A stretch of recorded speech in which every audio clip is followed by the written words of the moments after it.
How to sign in or log in to YouTube. Hello everyone, I am Bishaka and welcome to our channel. Now let's get right into the tutorial.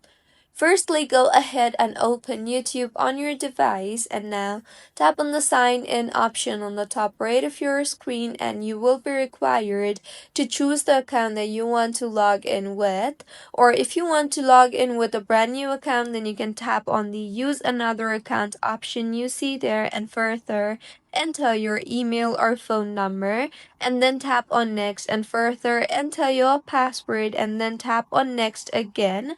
And with this, if the login credentials that you entered is correct, then you will be signed in to YouTube successfully. So, this is how you can sign in or log in to YouTube. If you find this tutorial helpful, please like the video and do comment if you have any queries. Also, do subscribe to our channel for more helpful tutorials like this. See you on the next one.